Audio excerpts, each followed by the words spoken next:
What up, Cavs Nation? I'm your host, Ethan Sands, and I'm back with another episode of the White and Gold Talk podcast. And we are coming to you after the Cavs' latest win, 112-100 Milwaukee Bucks. And this is another game where the Cavs came out with a victory, their 14th straight.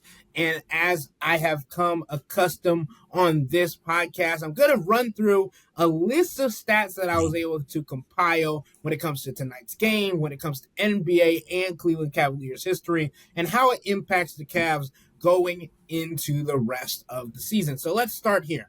The Cavs are the 8th team in NBA history to win 54 of their first 64 games. 5 of the other 7 to do so won the NBA Finals that season. The only 2 that did not win the title were the 2015-2016 Golden State Warriors and the 2015-2016 San Antonio Spurs. And obviously we know that the team that won the championship that year is the same team that we're talking about, the Cleveland Cavaliers. The Cavs became just the 7th team in NBA history to have multiple 14-game win streaks in a season. And Kenny Atkinson has also surpassed David Blatt for most wins by a Cavs coach in his first year with the team, with 54 wins, as the Cavs are 54-10 through their first 64 games. The Cavs also have 25 road wins, which is the 3rd most in franchise history, behind only the 2008-2009 27 road wins and 2009-2010 26 road wins. Also, on top of that, the Cavs have now tied the NBA record for longest streak of consecutive games winning and scoring 110 or more points with 14 straight. The last team to do so was the Boston Celtics in the 1985-1986 season. Also, the Cavs have now completed season sweeps over the Bucks, Pelicans, Wolves, Lakers, Hornets, Warriors, Wizards, Nuggets, Mavericks, and Raptors. They can still complete sweeps over 12 other teams. Obviously, we also know that this sweep against the Milwaukee Bucks is the first time they have done so since 2008-2009. And the last stat that I have for you guys is a list of the magic numbers as of March 9th when it comes to the top 4 seed in the Eastern Conference. They have just 1 win, or their magic number is 1. The top 2 seed, their magic number is 5. East number 1 seed, their magic number is 11. And the NBA number 1 team in the league, their magic number is 17. Now, Chris Fedor is with us, obviously, and he is in Milwaukee. This game saw a lot of topsy-turvy, but the Cleveland Cavaliers, known for their shooting, came back in the 4th quarter. Well, I don't want to say come back because the Milwaukee Bucks only led for 21 seconds of this contest. But this team had a little bit of a shakiness when it came to their three-point shooting to start outside of Max Strus, and the bench unit came through at an abundance. Donovan Mitchell and Darius Garland were 1 of 7 and 1 of 8, combining for 2 of 15 from deep in tonight's contest. But Max Strus came through with 5 of 9 from 3. Sam Merrill was 3 of 5, and Dean Wade was 3 of 3. Chris, how important has this rotation been for this team all year, and then especially against a team that saw 52 of the 100 points scored by the Milwaukee Bucks come from their stars and Giannis Antetokounmpo and Damian Lillard? Yeah, I mean, I think it just shows the differences between the two teams and how they're constructed. Milwaukee has a very thin bench, a very unreliable bench, and the Cavs' depth is their strength, and they use it to their advantage. And it's been wearing teams out throughout the course of the season. It's been wearing teams out throughout the course of these games. And there's been a trust that has been built between Kenny Atkinson and the bench and the players, 1 through 15. They all trust each other. Like, Donovan Mitchell knows that he doesn't have to be great for the Cavs to consistently win games. They can overcome bad nights from him. Darius Garland understands that the team can overcome bad nights from him. I mean, how many teams in the NBA, Ethan, where your 2 best players, your 2 highest scoring players combined to have the games that Darius and Donovan had tonight, they go on to win decisively, and trail for a grand total of 21 seconds against the number 4 team in the Eastern Conference. Now, Milwaukee was on the second game of a back-to-back, but the number 4 team in the conference. And it wasn't even a competitive game for most of the night, with Donovan being bad and Darius Garland being bad. And in the words of Evan Mobley, why am I talking to you guys tonight? I didn't do anything. So Evan felt like he had a substandard game, at least based on, the standard that he holds himself to. So it just shows the differences between these two teams, how they're constructed, and their formula for winning games. The Cavs bench has been reliable all season long, and some of the pieces have changed. Some of the pieces have been injured at various points, but it's no matter who Kenny Atkinson goes to, no matter what lineup he puts out there, a majority of the time, these guys are going to come through. They're going to play to their role. They're going to accept their role. They're not going to complain about their role, and they're going to go out there and they're going to be productive. And that was the case tonight against Milwaukee. And Chris, I think the biggest thing that we got to mention is outside of the last 3 minutes of the game, I think the Cavs bench outscored Milwaukee's 38-9. And then in the final 3 minutes, Ryan Rollins just came in and went nuclear for the Milwaukee Bucks. So it ended up having the final bench total being 43 for the Cavs and 21 for the Bucks, and 10 of those points coming from Ryan Rollins, and who played 3 minutes and 3 seconds in tonight's game. I know Doc Rivers is probably kicking himself. Well, obviously he's played against other bench guys, but anyway, I think when you talk about a team that has consistently found ways to win, the Cavs had, as in Jared Allen's words after the game, this was one of their most complete wins since the All-Star break because from start to finish, they were in control and outside of those 21 seconds. And it just felt like even against a team that, again, 4th in the Eastern Conference, had all of their necessary pieces, even adding Kyle Kuzma to that mix, and the Cavs having all of their pieces as well, except for the two-way players, you got to see a potential second-round matchup and how they would fare. And I was interested to see how Giannis and Dame would showcase themselves in tonight's matchup. How do you think the Cavs defended those two guys? Obviously, they combined for 52, but I feel like they still held up pretty well. Well, the first thing that I'll say is if these two teams meet in the Eastern Conference semifinals, if Milwaukee can get past Indiana, if that's going to be the first round matchup, and I'm not ready to sit here and say that Milwaukee Bucks can get past Indiana. Well, they can, but I'm not ready to predict that it's going to happen because I think Indy is more of a complete team than Milwaukee. But we all know the advantage that Milwaukee could have in a potential 7-game series, and it's the combination of Giannis and Dame.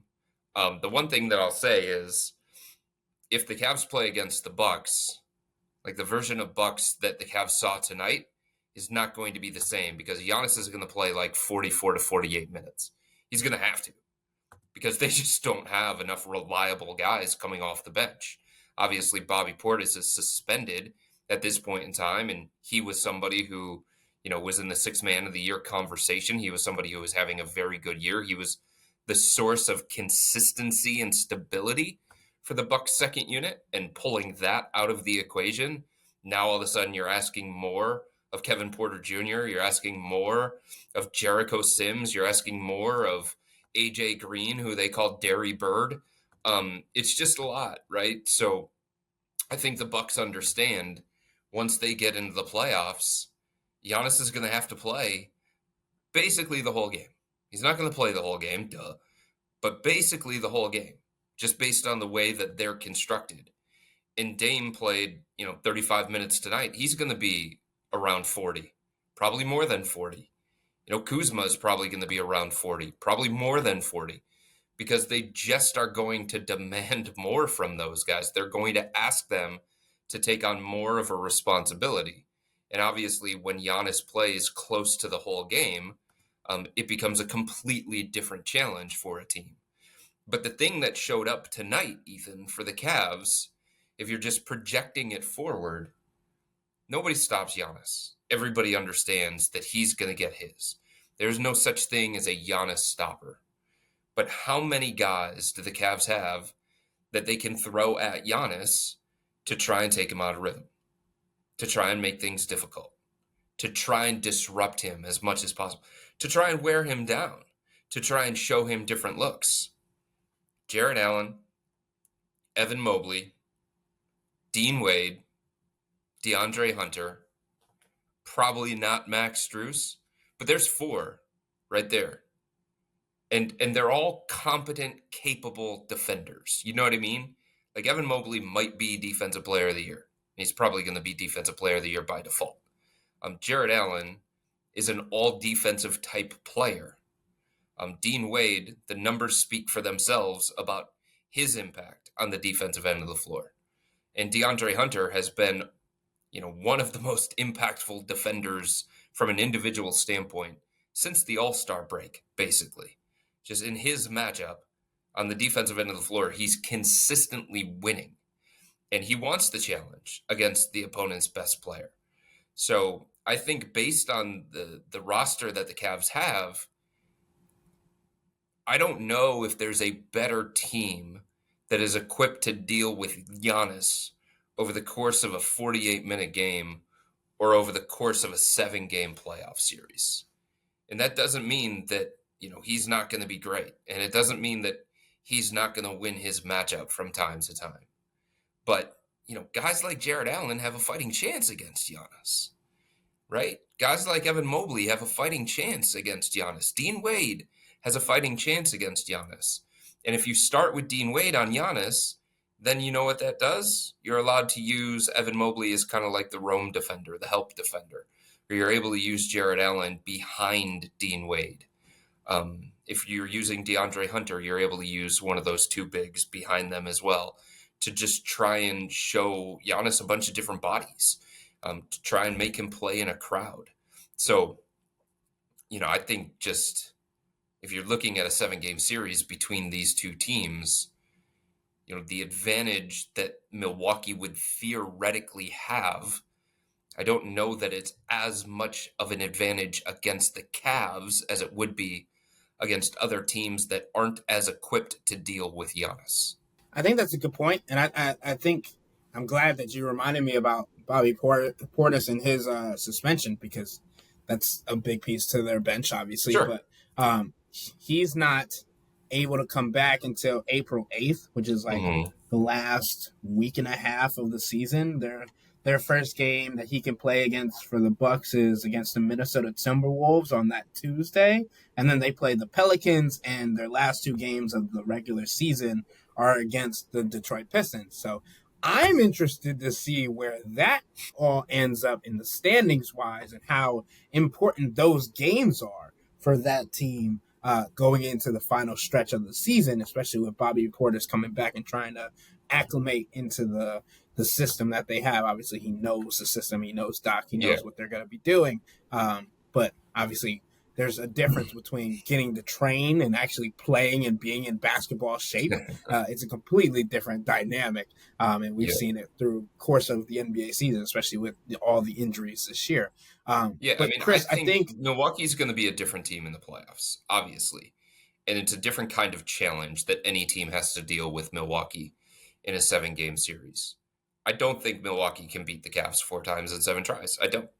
I think there's one team in the Eastern Conference that could beat the Cavs 4 times in 7 tries, and it's Boston. I don't think New York can do it. I don't think Milwaukee can do it. I don't think Indiana can do it. I certainly don't think Detroit is ready for it. So, dealing with Giannis in a 7-game series is going to take a toll, and it's going to challenge you in a bunch of different ways, especially when he also has Dame on his side. But I just don't think Milwaukee has enough to beat the Cavs. I just don't think Milwaukee has the pieces and the blueprint to beat the Cavs. I think the Cavs match up really, really well with the Bucks. I think they have people that can guard Dame and make things difficult on Dame. Isaac Okoro has done it throughout the course of his career.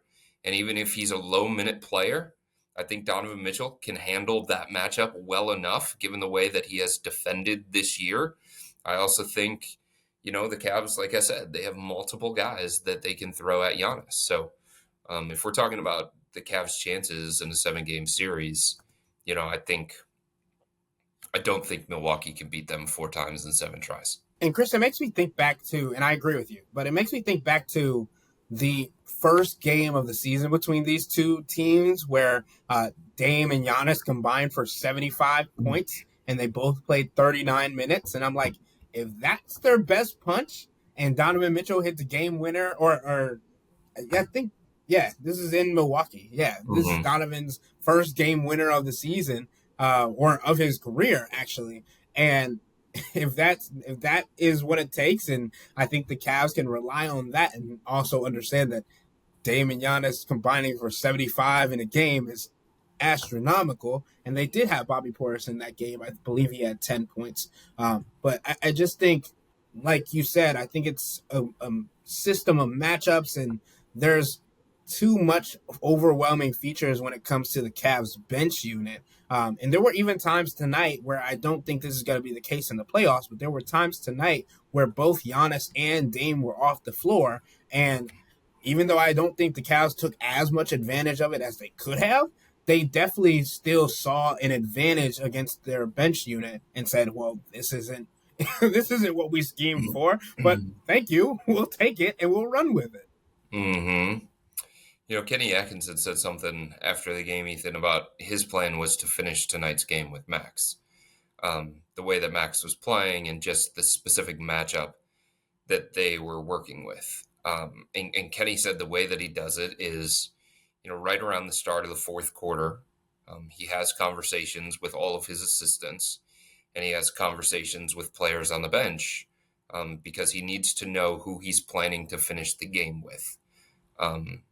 Unless something changes, like foul trouble could dictate it, or a rotational difference from the other team. They put a guy in there that he's not expecting. But he looks at it basically at the start of the fourth quarter, because he wants to lay out the other components of his rotation a certain kind of way. So he said he was going to finish with Max. He felt like that was going to be their best option. And it got to a point where everything kind of changed within the game, and Donovan didn't have to come back in, and Evan Mobley didn't have to come back in, and the Bucks pulled out their starters, and then the Cavs pulled out their regulars, and Kenny used this lineup that was one of the most bizarre ones that he has used all season long, and it works. It's like, it just feels like whatever lineup the Cavs throw out there, as bizarre as it may seem, it's been working. It's just, it shows the depth of the team, and it shows how, whoever they call on is going to do their job to the best of their ability, and they're going to make an impact for the most part. He did not expect to go with Jared Allen and Dean Wade and Isaac Okoro, and just kind of happened that way, and it worked. So it just shows the different kinds of lineups, the different kinds of combinations, the different things that Kenny Atkinson has in his toolbox that a coach like Doc Rivers just doesn't. He starts getting into his 9th and 10th guys, and it's like, what the hell am I going to get from these guys? I have no general idea of what I'm going to get from these guys. At the very least, Kenny can go to Isaac Okoro, and he knows that he's going to bring it on the defensive end of the floor. He knows that he's going to provide energy. If he goes to Dean Wade, he's got shooting, theoretically, floor spacing, a defense switchability. So it's just the luxury that Kenny has is one that he is taking full advantage of. And he is playing it the way that a coach should, that has as much reliable depth that he does. But it was just really, really interesting to me the way that he was able to finish that game and the lineup that he was able to use. And it was so bizarre, and yet it worked. And now he has another one that he can consider down the stretch. Like, you know, the game against Brooklyn coming up, he's probably going to try it again just to see, was that lightning in a bottle? Was that a one-time situation? Or is that something that actually works? You know, that's part of what we've talked about the final few games of this regular season being about for the Cavs. And what if he found something that he can just unleash in a playoff environment? What if he found a lineup tonight, you know, not by choice, not by planning, but just based on how the game was going, that now he may be able to go to when the playoffs roll around, maybe in a series against Milwaukee in the Eastern Conference semifinals. Which lineup are you referring to? Because I feel like we're on the same page, but I don't want to say something and we're talking about two different lineups. The bizarre one late in the game, where it was Max, it was Isaac, it was Dean Wade, it was Jared Allen, and Darius Garland. I don't know that it had any business working, but it worked. It worked offensively well enough, and it certainly worked defensively. Yeah, so I got it pulled up on NBA.com, the Jared Allen, Max Strus, Darius Garland, Dean Wade, and Isaac Okoro lineup for the Cavs. They've used it in 2 games, 12 minutes. It has an offensive rating of 139.1, a defensive rating of 79.2 for a net rating of 60. Like, that's insane. I mean, it's and I know we were a small sample size, but like when it has success, even in a small sample size, it's like, okay, let's keep trying it. And if we extend the sample size of it, if we give it a longer leash, if it's still just as effective, let's try it again. And I think it's important to kind of pull this all together. What we talked about with the Dame and the Giannis just battle of going up against those two. I find it funny that this season, when the Cavs had to go up against a team that had just Dame, they struggled more than going up against a Bucks team with just Giannis. Obviously, it has a lot to do with the spacing, but I think it's interesting because you think and you look at the matchup data that there is on NBA.com, and you think about it, and it's like, well, it feels like the Cavs have more viable options to throw at Damian Lillard, right? Isaac Okoro in 3 games and 16 or 17 minutes of matchup data, he's held him to 33.3% from the field on 4 of 12 shooting, 1 of 7 from deep, 14.3%. Then there's guys like Donovan Mitchell, as you mentioned, 1 of 3 in 3 minutes, 4 minutes if you round all the way up in 3 games, 33%. Ty Jerome, 2 of 8 when guarded by Ty Jerome, 1 of 2 from deep. And the Isaac Okoro numbers that you started with, those aren't an aberration, because if you go back to last year in meetings against the Bucks, he held Dame to 9 of 34 from the field. So Isaac is somebody stylistically he bothers Dame. I think that's especially with what has been going on with Max Strus as of late. Not saying this game, but like the matchup, the lineup data with him in the core 4 and how that net rating has been a lot lower than it was to start the season. Obviously, it's been horrendous in the last 3 games. I mean, you don't have to sugarcoat it in any sort of way. The core 4 plus Max Strus in the last 3 games before tonight was minus 64.6 in net rating. It was horrendously bad. And I think in the last 10 games, it was like minus 15 because I was digging into those stats as well. It wasn't good at all. But so that's why I was interested to see if Kenny Atkinson was going to stick with that starting unit against the Bucks, who, when he knows he has like a cheat code in Isaac Okoro who can guard him and has been known to bother him. But I think and DeAndre Hunter, even in 41 seconds of guarding Dame, He's held them to 0 of 4 from the field, 0 of 1 from deep, which I think is important to note that, like, even though Dame might think he can get to the rim against DeAndre, it's not Mm-hmm. a good choice for anybody. But I just think looking at these matchups and looking at how the Cavs can match up against both of these future Hall of Famers, we can put it Yeah. that way. I think it's important to note that this is a Cavs team that matches up better with the Bucks, as Chris said. I think than almost anybody else in the Eastern Conference, probably outside of Boston. Yep. I mean, I think But that was one of my big takeaways from tonight's game. And you don't want to take what you see in a regular season matchup or a regular season series and say, okay, it's going to predict what happens when spring rolls around. But I just think stylistically, Milwaukee's not the kind of team that bothers the Cavs. I think stylistically, Boston is the kind of team that bothers the Cavs. I think stylistically, Atlanta before the DeAndre Hunter trade and before the Jalen Johnson injury is the kind of team that bothers the Cavs. I just think from a matchup standpoint, the Cavs match up well against the Bucks. And that doesn't mean that every team in the NBA matches up well against the Bucks, because sometimes playoffs, they're about matchups. 2 years ago, the worst possible matchup for the Cavs was the New York Knicks. If they got another team in the first round, they'd probably win that first round playoff series.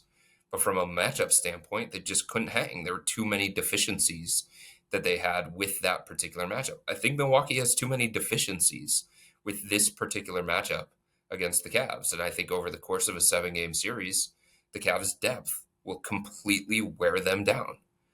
The Cavs' reliable, playable guys off the bench will have a significant advantage that it almost negates the whole Giannis Dame thing. And the other thing is, Ethan, like, because the Cavs have enough guys to throw against Giannis and throw against Dame, like, the advantage that the Bucks theoretically would have with those two guys, I don't think it's going to be significant enough for them to consistently win games in a 7-game series. I think it's a good point because you can hone in on two players and say everybody else, you can have your try. But if you're not going through Giannis and Dave, we're really not worried about it.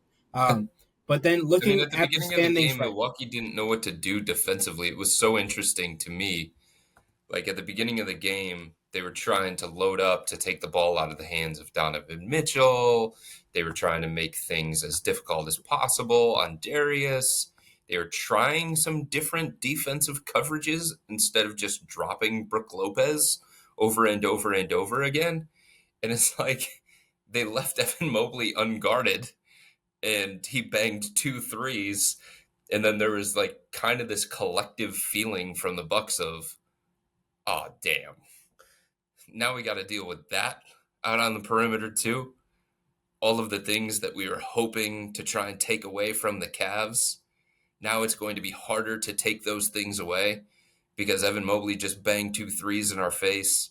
And then Max Strus created threes with his movement and some of the two-man game that he was running, setting screens for Donovan Mitchell. And it's like, well, if Max is going to be the screen setter and we want to keep 2 on the ball with Donovan Mitchell, like, how do we do that if Max Strus is going to be the screen setter and he's already starting to ignite? So, stylistically, the things that the Bucks were trying to do defensively, the Cavs made them pay, at least early on in the game, because of Max Strus's three-point shooting, because of Evan Mobley's three-point shooting, and because Jarrett Allen was really aggressive and attack-minded at the beginning of the game as well.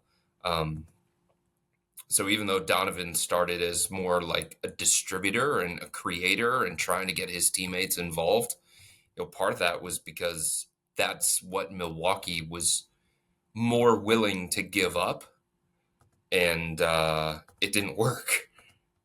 And Donovan never caught his rhythm, but like the opportunities for him to get better shots, they increased as the game went on. It's just, he didn't capitalize and Darius didn't capitalize. A majority of the nights, though, those looks that Donovan and Darius continue to get as a result of, how they were attacking at the beginning of the game and how they were forcing Milwaukee to change some things and scramble around defensively. You believe that, with those kinds of looks, eventually Donovan and Darius are going to start cooking. And I mean, the Cavs are on a 14-game win streak, Chris, and I'm not sure when looking at the rest of the schedule for March that I can definitively pick a team that I'm like, yeah, that's going to be a challenge for them. I don't feel that. Like, I remember having this discussion of if they're going to make the 66 win franchise record, if they're going to beat that. And it feels like they only can lose 5 games for them to do that for the remainder of the season. That feels doable. that feels like normal work for this team, because you look at the Brooklyn Nets in their next game on Tuesday, and you got the Grizzlies on Friday with after a week of rest. Then you got the Magic in the Cavs on Sunday on ABC, and obviously that's a potential first round look if everything stays the same in the Eastern Conference standings, which I don't think it will, because there's so much jumbling to be done in the play-in tournament. I mean, the Hawks are 24 games back. The Magic are 24 and a half games back. The Heat are 24 and a half games back, but the Orlando Magic have the tiebreaker on the Heat right now. So those 3 spots are going to jumble up, and we'll have to wait and see. But again, I think I want to reiterate this because the numbers that are most important for the Cavs. The Magic numbers for the top 4 seed, 1 game. Or 1. The Magic number is 1. The top 2 seed, the Magic number is 5. The East number 1 seed is 11. The NBA number 1 seed is 17. So it feels like there's so much within the grasp of the Cavs. And as Chris has said on a different podcast, if a record is within reach, this Cavs team is going to go get it or go after it as hard as they can. Before we get out of here, I think one of the most impressive things, Ethan, and one of the scariest things for the rest of the teams around the NBA is during this 14-game winning streak, the Cavs have not played great basketball. I mean, there have certainly been stretches of dominance where they have looked a lot like themselves, but they haven't been a great team during this 14-game winning streak. They haven't played their best basketball by any stretch of the imagination. The game against Orlando was brilliant. That was just dominance from the opening tip. That looked like a team wanting to send a message. But the Boston game, should have lost it. Game against Portland, should have lost that one. The game against Chicago, they were on the ropes into the fourth quarter, and all of a sudden they just flipped it. Should have lost against Miami. Should have lost against Charlotte. Tonight wasn't one of those games. It was basically a 48-minute highlight reel of why the Cavs are all around superior compared to Milwaukee. But I just named 5 different games that they should have lost during this stretch. And if they didn't lose those games on a night that they just didn't have it, they didn't have their B game, let alone their A game, most of those nights. It just shows how difficult it is to beat these guys. Like, it is so hard to play well enough for 48 minutes to beat these guys. I can't imagine what the other team goes through, what the other team is thinking. Like, Chicago thought they had it. They were positioned. Charlotte probably thought, hey, like, we got this. Like, we have a real shot at this thing. Are you kidding me? We're up 9 with less than 6 minutes to go. But it's going to take a lot, whether it's Memphis, whether it's Orlando, the Clippers. Like, it is so hard to deal with everything that the Cavs throw at you. They just come in waves offensively. They have so many great individual defenders. I mean, like we talked about on a previous podcast, I don't think they are going to be the underdog at any point the rest of the way. And that doesn't mean that they're going to win every single game, but they can win games when they aren't anywhere close to their best. There's still a belief in this organization. There's still a belief from Kenny Atkinson that they have a different level to tap into, a playoff level, a playoff intensity. And that also includes the Cavs, as we talked about Giannis and Dame. They're going to have their star players play more minutes. Or if they're not playing to this caliber, then Kenny Atkinson can say, well, we've tried this lineup a couple of times. Get out of there. Let's put the other guys in. And here comes the jolt of offense and defense from a fully rested, haven't played a whole, come on. It's just a machine is how you should describe it. A machine that continues to get better and better and better. And if this isn't the best of this team, watch out, because there's a lot more coming. But with all that being said, that'll wrap up today's episode of the Wine and Gold Talk podcast. But remember to become a Cavs Insider and interact with Chris, me, and Jimmy by subscribing to Subtext. As we mentioned, there is going to be a little bit of a lull this week in games for the first time in what feels like forever. So we are going to need you guys more than ever. Send in your thoughts, your ideas, what you would like to hear us talk about as the season nears its end for this Cleveland Cavaliers regular season.